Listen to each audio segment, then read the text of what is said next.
deeply grateful for, you know, the small wins, the huge wins, the daily commitment that you take, that Mark takes and makes space for in their lives. And we're so grateful to support it in any way we can. And each of you is so much of that support and the way that we all connect and get together and take this work out every day. So here, thank you. Thank you.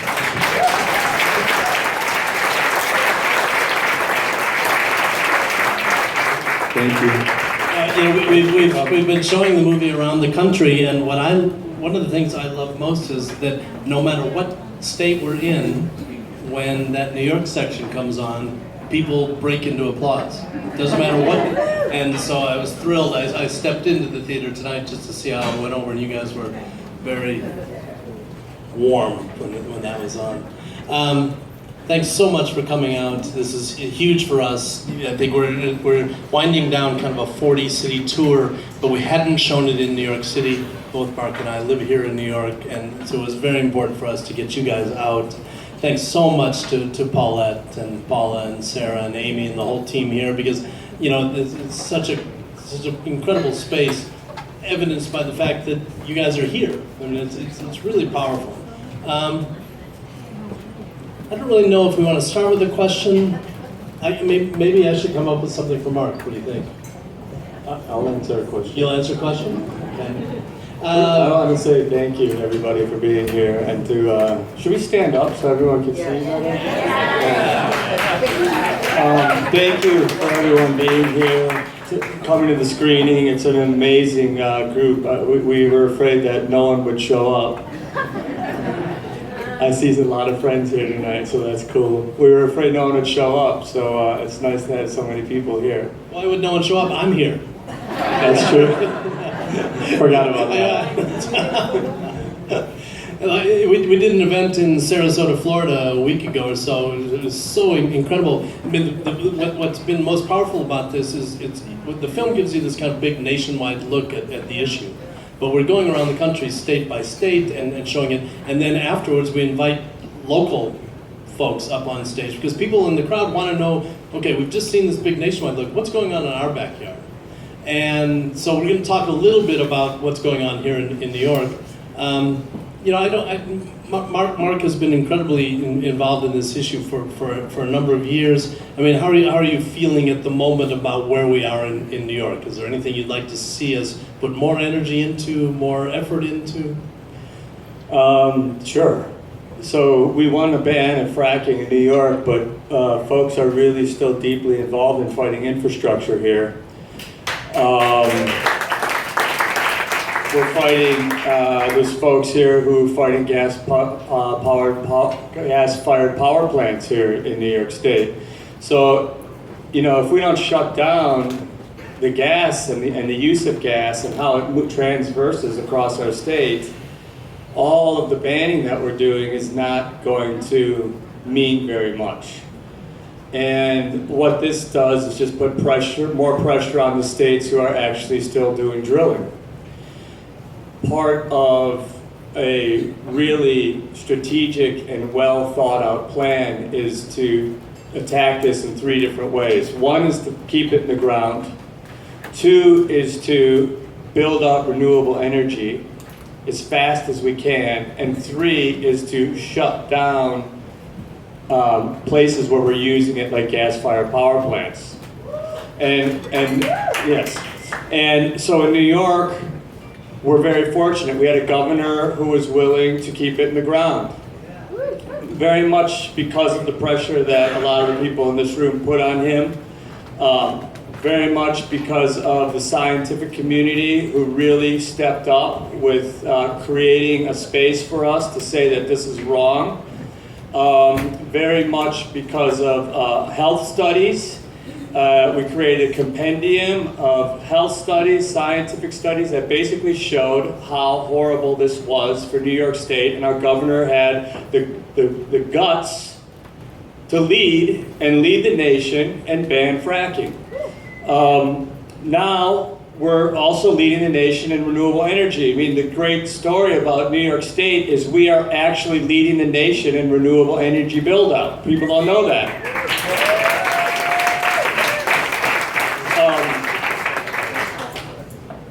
We have the Clean Power Plan that's happening, and New Yorkers for Clean Power, which is happening right now. I urge you all to get involved with this, because this is how we're going to transition. The faster we can adopt renewable energy, the quicker we can stop fossil fuel extraction.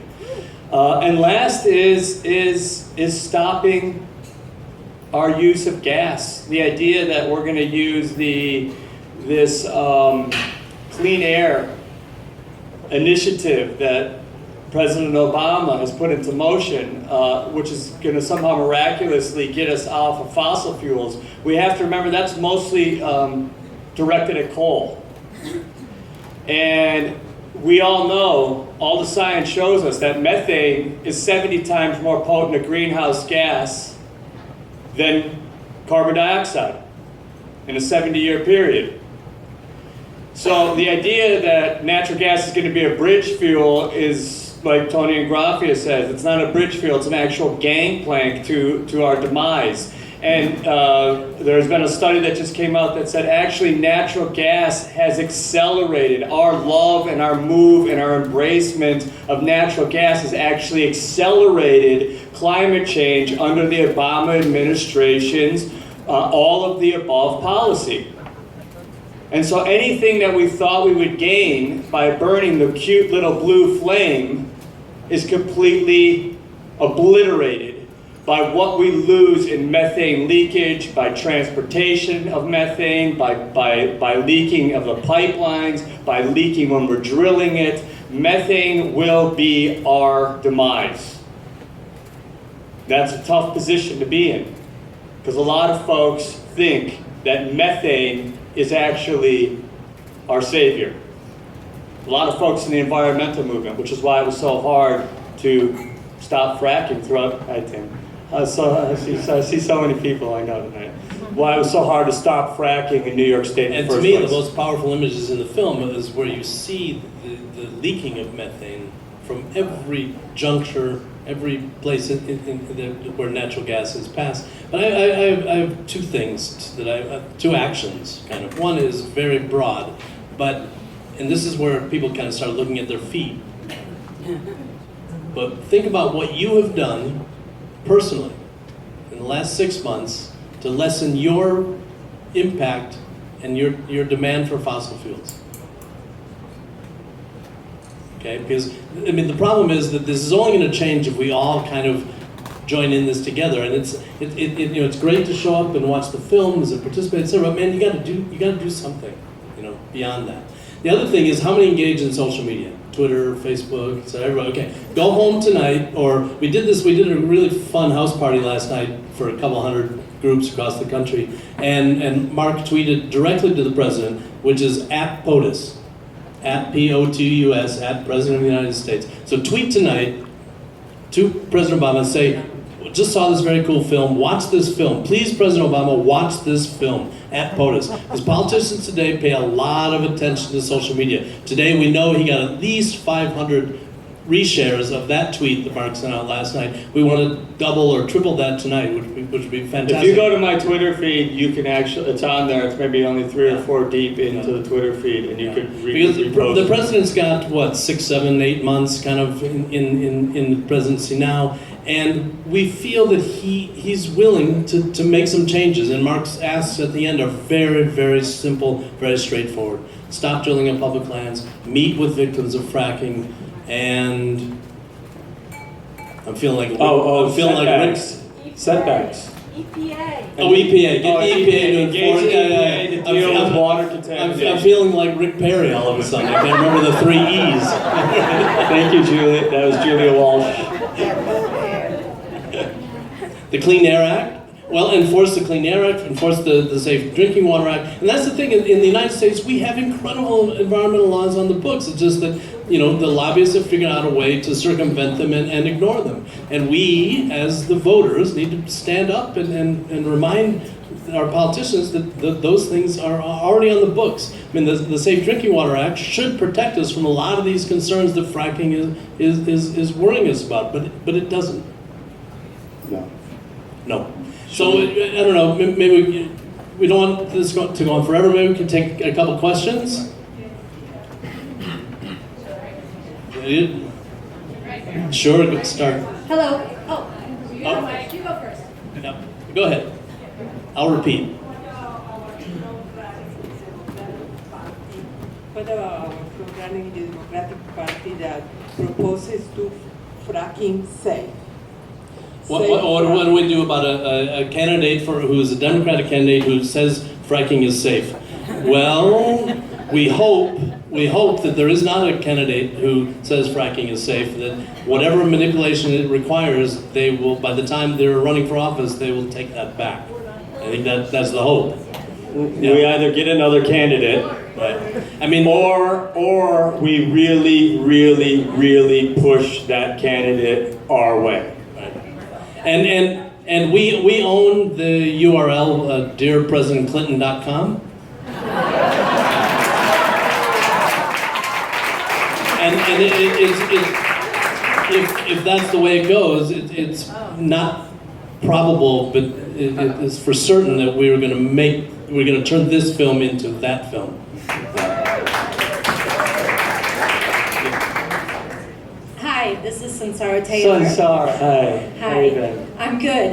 It was a beautiful movie. It was very powerful and brings us up against the science, the reality in people's lives, the devastation to the environment and to future generations of what's being done.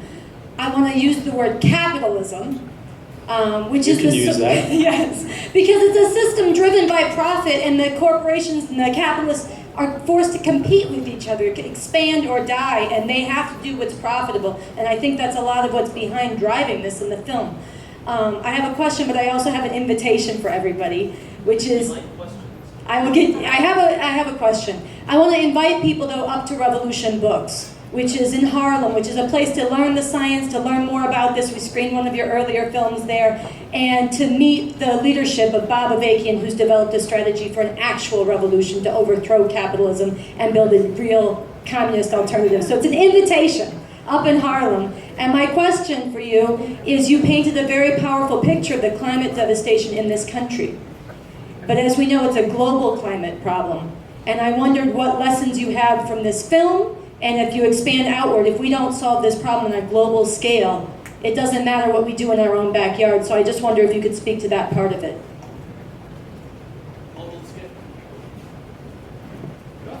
Global scale is obviously very important, but honestly, I think we need to take one step at a time, and we need to make sure that everyone in the United States understands this issue first.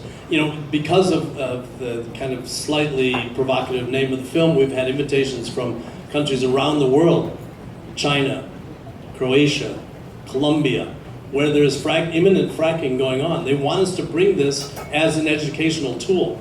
Absolutely, because they're just on the cusp of this. You know, we're a few more years or even a decade ahead of them, and a lot of these countries are very concerned. So yeah, absolutely, we're gonna start sharing in that way. Oh, go. Can I just pick up a little bit on that question too? So, this is about us too. And to make change happen, we have to start with ourselves. And that, in some large way, starts with making ourselves uncomfortable. What Sansara is talking about, ultimately, is a system where we only take. We take and we take and we take, and we do not replenish. It's not reciprocal. And what we're seeing now is the limitations, the physical limitations of this system. And it's not going to go backwards. We're not going to suddenly find some huge amount of some sort of substance that's all of a sudden going to make us be able to continue taking and taking and taking without putting back. And it's a systematic problem. Whether we're talking about people, the way we treat our working class, and how we take and we take and we take from them without putting back, without letting them be with their children, without giving them the time to spend to rear their children. And so it's a tough discussion to have. And there's some very, very important people in this room. But the system as a whole is failing us. and it will continue to fail us.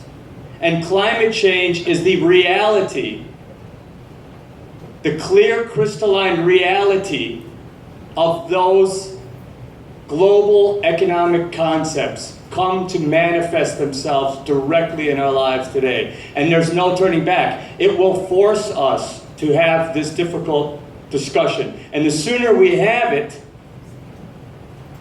the better off our children will be. Because ultimately, that's what we're talking about here. That's why I'm here.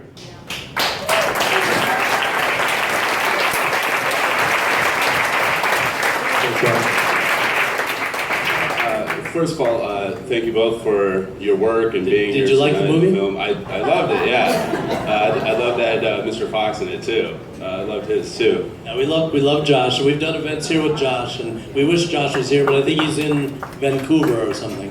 So my question to you, I know the environment and the health and safety is equal in all 50 states, and New York being the first state to ban fracking, what do you consider the next state or an important next state to ban fracking? For an example, Michigan's surrounded by the fresh water of the Great Lakes. So do you think that there are certain governors or certain states that will be next on the list to ban fracking? Well, I think one incredible irony, of course, is that Governor Cuomo is a Democrat, Governor Hickenlooper in Colorado is a Democrat, Governor Brown in California is a Democrat. It's not relevant to party. I'll let Mark talk a little bit about Colorado, but we've toured the film recently in California, where it's obviously, you see in the film, it's a very kind of secret, silent reality that oil and gas is a huge part of their economy. We scoured video looking for any small piece of tape we could find of Governor Brown talking about leaving fossil fuels in the ground in California. He never says it. He went to the Vatican, he lectured the world on leaving fossil fuels in the ground, but he never says that at home in California because his economy, he doesn't believe his economy can afford it. We disagree. We made a specific film, a half-hour film. It's called, originally, Dear Governor Jerry Brown. Yeah, we're on our Dear series. We've done Dear Governor Cuomo, Dear Governor Brown, Dear President Obama, Dear Hillary Clinton's coming next, and I actually worked on Dear Bernie Sanders, maybe? Yeah.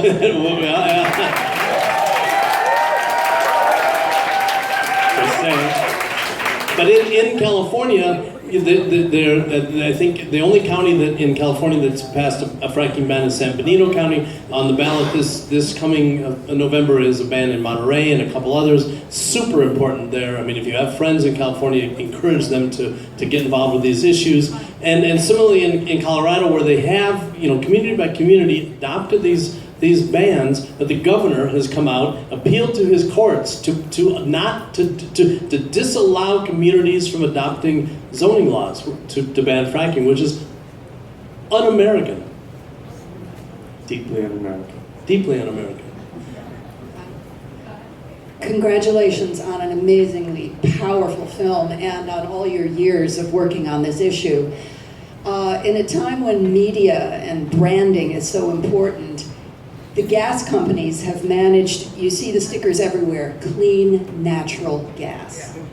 Isn't there some way for the movement or all of us to rebrand that and not use that term, natural gas, clean natural gas, and find another word for it that negates that and that puts a different To call branding? natural gas what it is, which is methane.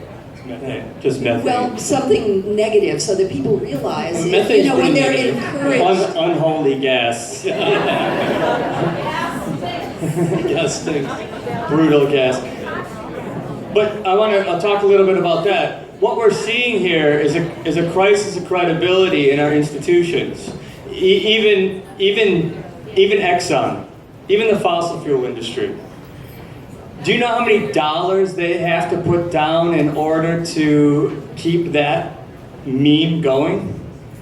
For every $100,000 that they have to spend to keep that meme going, we spend a penny. And we're winning. And we're going to win. And today, there was a shareholders revolt at Exxon today. I don't know if anyone heard about this. where they literally took over the shareholders meeting and insisted that they bring in a climate change specialist on the board. Now it didn't make it, but the jig is up. They're going to be blamed for millions of people losing their lives. They have a direct link to climate change. And we have an attorney general here in New York State today who's willing to take them to court over this and try them for RICO, for doing the same shit that tobacco companies did to us, 30, 40 years ago. It's the same exact play. And they're using the same freaking lawyer. Talk about hubris. We should be outraged. And we are. But what I'm driving at is they're losing ground. We're actually gaining ground. And so yes, they use natural gas, but how many times do people sit through those and glaze over knowing that they're being screwed and ripped off, but they don't have a place to go? That's why we stay. That's what denialism is about. It's about choosing between a future that seems impossible to you and the present that you have now. For so long, they basically were told that if you wanted to move to renewable energy, you had to live in a fucking house lit by candles with no heat. You couldn't cook your food. You died in the winter, right? You walked to work till your feet bled. That's not a reality. And what happened in Germany over the weekend? What happened in Germany over the weekend? 100% renewable for the entire country.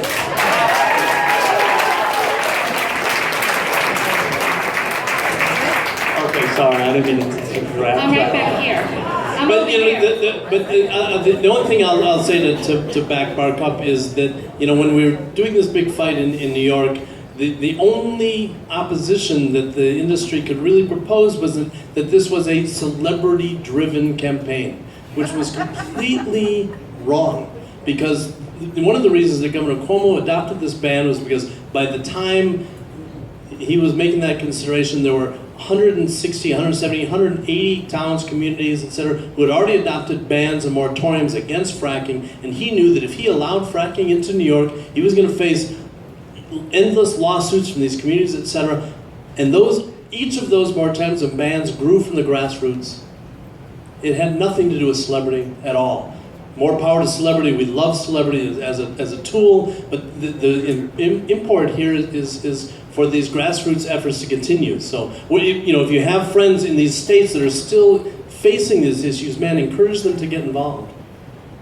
Yeah. Okay, back there. Thank you, John. Is this on? Yeah, it is on. Okay. And so the film ends just at that point where the rest of the drama plays out about gas infrastructure and how New York State has, in particular, has opened up and allowed dozens of gas infrastructure projects to go online or to be, allowed to go through permitting. And you touched on the gas power plants. I know that John is heading up to Westchester this Friday, or at least his film crew is, to start filming some footage to tell the story about the Spectra AIM pipeline, which many of you probably don't even know exists. It's a high pressure, 42-inch wide, jumbo gas pipeline that is running through New York, Connecticut, Rhode Island, and Massachusetts, and is actually being expanded 105 feet from critical safety structures at Indian Point Nuclear Power Plant. And safety experts have already said this is a disaster waiting to happen, a nuclear disaster, the proportions akin to Fukushima for the 20 million people, all of us in this room, This is real. who live within 50-mile radius of this pipeline and the with Indian Point. So, John, my question, and to you, Mark, is I hope that you're really getting this film underway. Could you give us some sort of timeline? Because that pipeline is expected to go online in November. Yeah, I can totally fill in the gaps there. Since the last year, we've been doing a web series called HudsonRiverAtRisk.com, HudsonRiverAtRisk.com, looking at risk to the Hudson River and the Hudson Valley. One of those risks is Indian Point. Another of those is the pipeline. That's what we're starting to film now, is the pipeline issue. But it's related to the fracking issue, because my question to the folks who really study the problems at this leaky nuclear plant that we have sitting right on the Hudson River is, why aren't people more upset? You know, why? And the experts just, well, the experts just say it is such a monumental potential nightmare that we don't even want to allow our minds to go there, because it is so big. But, you know, if we're able to hound Governor Cuomo with ban fracking now signs, follow him everywhere, convince him that this is the wrong thing, why aren't we doing the same thing in regard to Indian Point and these pipelines? That's where this energy needs to go next.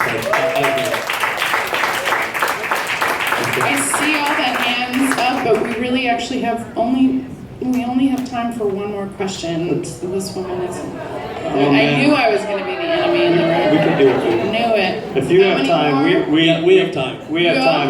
Okay, here we go. Thank you, Paula. I'm going to make this very quick. My name is Elizabeth Radow. I represent the Gasland plaintiffs who just won against Cabot Oil and Gas. I'm co-counsel. Right on. Scotty.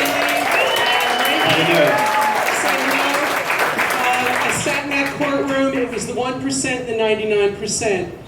We've got to support people in the communities around the country who have signed non-disclosure agreements. And one suggestion I have is we have to overturn Citizens United. We have got to get the right people in office.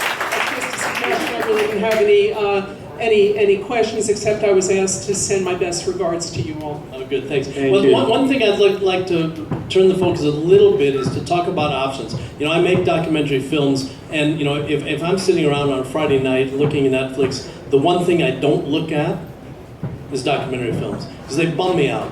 You know, so many of them are so negative, and so we try to make films that at least give you some sense of potential hope, optimism, etc. And there are things going on in New York. Renee, do you want to talk a little bit about what's going on in New York in regard to the clean energy revolution? Yes. You can shout, or we get you a microphone. I have an organizing voice. So we've started a new campaign, New Yorkers for Clean Power, and we're working on the transition to, thank you, we're working on the transition to clean energy, solar, wind, electric vehicles, energy efficiency, renewable heating and cooling. We have this unprecedented grassroots movement to ban fracking here in New York, and it's also going to take that sort of grassroots movement and momentum to make the transition to clean energy. Here in New York, we have $5 billion to the Clean Energy Fund that Governor Cuomo is investing in clean energy. He's put a mandate. Did you say $5 billion? $5 billion. With a B? With a B. And so, you know, we are really looking at our governor wanting to go in the right direction. We obviously have to hold him accountable on all fronts, and there's a lot of grassroots groups represented in this room who've been working on the movement to ban fracking, to ban infrastructure, and now we're all, you know, really looking to band together for this movement for clean energy. We're going across the state. We've been in Binghamton, Syracuse, Buffalo, and we're continuing to do a lot of work to really get renewable energy implemented on the ground in all of these different sectors and grow jobs. There's a job study that just came out showing that more than 85,000 people in New York are employed in the clean energy sector. That's more than bars, mechanic parts industry, and investment banking industry combined in New York.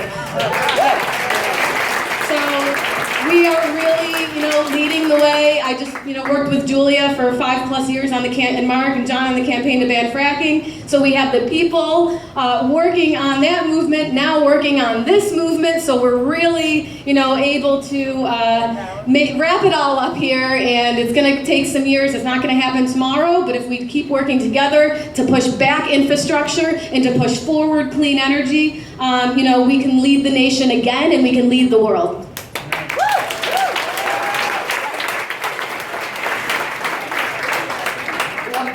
Hello. I'm jumping in really quick to say I thought the film was great. Thank you for documenting, especially those people who are soon going to pass away due to the health impacts of fracking. So that was really moving to see a lot of people from Pennsylvania who will soon not be with us because of their health impacts. And I thought it was beautifully shot, and I think those interviews will, be a lasting reminder to people of how this is all going down. So thank you so much for that film and both of y'all's advocacy. I just want to say, to answer that question on where the next win will be in the United States, it's going to be in Colorado, and it's going to be by August 8th. We have till August 8th to get 200,000 signatures to get 2 ballot initiatives on the ballot that would essentially ban fracking in the state of Colorado, which is the 4th largest oil and gas producing state in the nation. So come spend part of your summer in Colorado collecting signatures, and we need to raise $600,000 for that campaign to be successful. So please go to Yes for Health and Safety Over Fracking.com. Sorry, it's long. Yes for health and safety over fracking.com. Now, why is Colorado important to New York? Or any other state in the nation? See, we're all working together. The folks that are in Colorado working today are the same people that were working against fracking here in New York State. Russell Mendel is one of them. They are on the brink of actually, if they win, and what they're trying to accomplish there, that will become a ballot initiative that can be modeled in every other state. When we give people on the front lines, and it's our frontline community, that that are our saviors. These are the people who are fighting for their lives every single day. They're fighting for their kids' lives. If you want your money to be best spent, you want to put money. God bless the big green organizations, but you want to put money where it's really going to have a ROI, what they call return on investment, which is a horrible term when you're talking about people's lives. Put it in the frontline communities. Put it in these places where people are already working for free, and all of that money will go directly on the front line into defending these communities. So if they win in Colorado, fund the fighters. Fund the fighters. If they win in Colorado, that will be a major win throughout the United States. Colorado right now is the testing ground for the industry. They are trying to use politicians and strip away the right for people to say no to having mass industrialization build up. The only place where we actually have a voice. And if they take that away, if they win in Colorado, that will be the new norm, and that's where the industry will start to take that model and implement it all throughout the rest of the United States. So it's important that we win there. All right. So 2 more. I want to let Jamie Cromwell speak because he's a brother of mine. And he's an actor. So I want to give this one gentleman, because you had your hand up so long. Thank you. As one of 11 people who were arrested December 12th at the entrance of the Indian Point power plant, the day the last federal license, expired, I was a little bit perturbed that there was even a blink for nuclear power, which I know that Jim Hansen, a climate hero, thinks is a bridge. I don't think there was any encouragement. There may have, but it was in there. It was in there. So in addition to the AIM plant, that plant is literally falling apart. It's not just leaking. We have to not only overturn the Halliburton Amendment, we have to end the Price-Anderson Nuclear Power Insurance Indemnification Act. The nuclear industry gets insurance courtesy of all of us because there's not an insurance company on planet Earth that has an actuarial table that would insure them. So, thank you. Thank you. Okay. And lastly, I want to introduce Jamie Cromwell, who is on the front line on one of these flights. Thank you. Thank you both for your really extraordinary film. And thank everybody here for coming and being interested in this subject.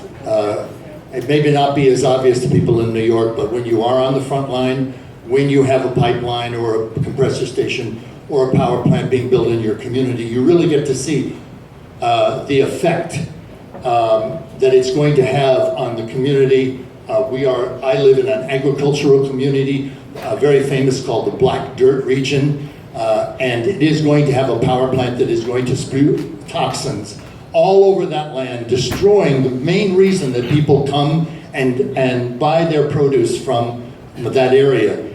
As you can tell from the film, the reason that they frack is to make a profit. And the profit is not made by selling gas to even CPV power plant. The profit is made by selling the gas as a liquefied natural product to Europe and to Asia, where they get 6 times as much money. But that's very difficult to sell to the people of New York. So what they say is, no, we need a power plant. You need the power in New York. If we shut down Indian Point, what's going to replace the power? CPV. Well, I want to tell you, not only do you now know because of this film that CPV is dirtier than coal, it is not an answer to the problem of what we're going to do with Indian Point and the other nuclear facilities in New York. We have to shut those down as well. I handed out these cards. Bless you all for taking them. This is only a first step.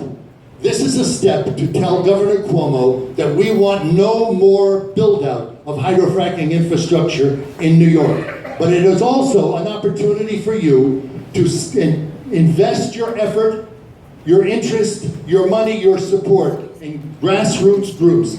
I'd like to just, if I may, turn this over to to Malik, who is the head of Protect Orange County, who wants to talk about what is happening in Minisink, a community of first responders that has a compressor station which is making people ill. Pramila.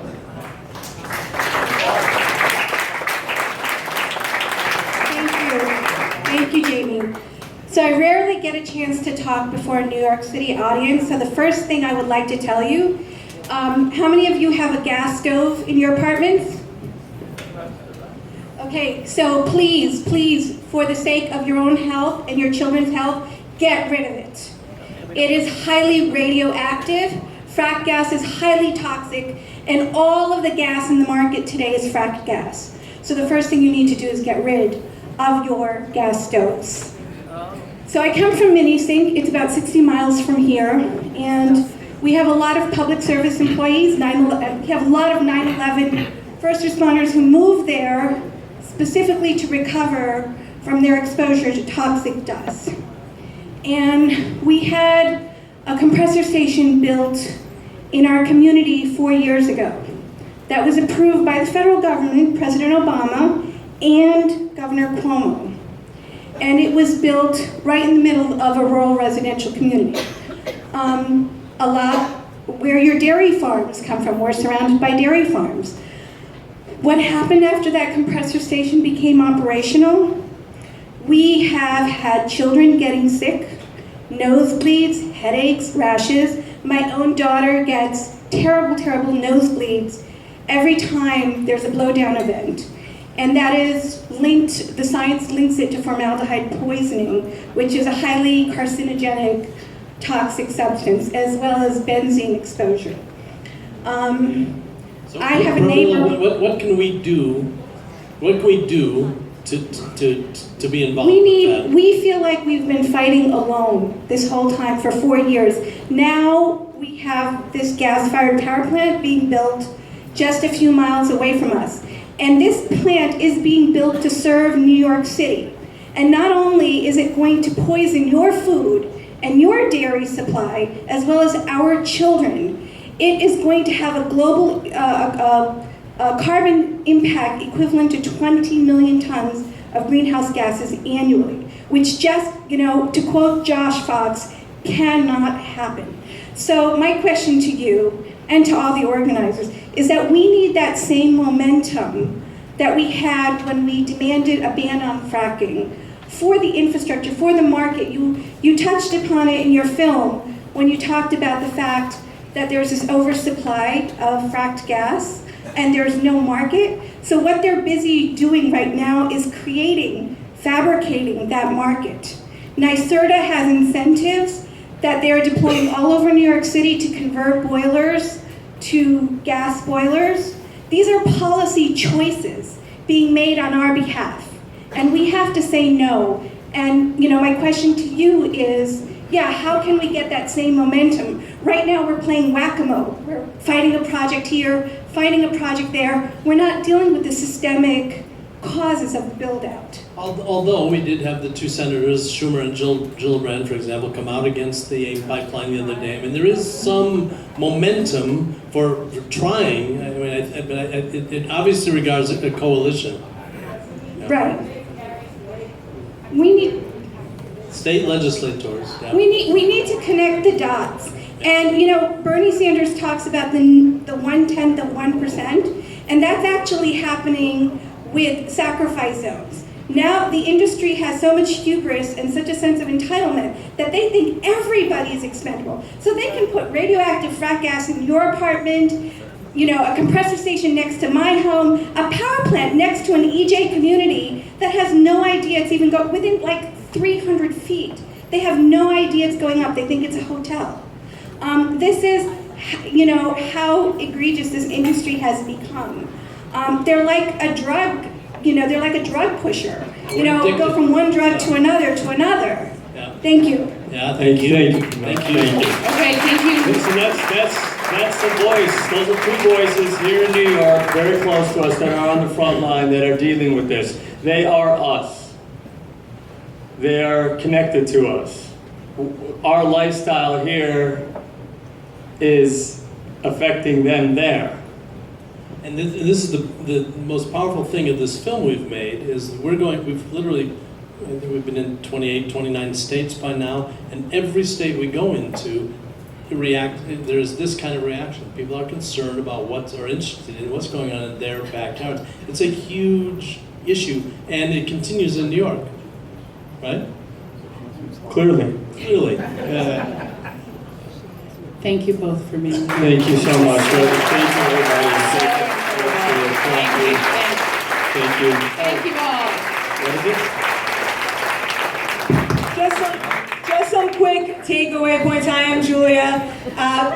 Thanks everybody for all your work on the ban. As folks have talked about, we're working hard to stop infrastructure across the state, and we're really working hard to stop fracking at the wellhead in Pennsylvania, where you saw people who are harmed from fracking and experiencing devastating health impacts right now. So before you leave, the one quick point that we want to make sure that you get when you leave here is that President Obama has the power to instruct the Environmental Protection Agency to issue emergency orders that the water contamination that's going on across this country, he can act on right now. And that's one of the demands of this film. It's one of the demands we're going to continue to carry out as we help people across the country, as we work to stop fracking infrastructure in New York State, and we work to stop fracking at the wellhead in Pennsylvania. And with that, I'd just like to invite all of you to Philadelphia on July 24th, when we're going to have a march for a clean energy revolution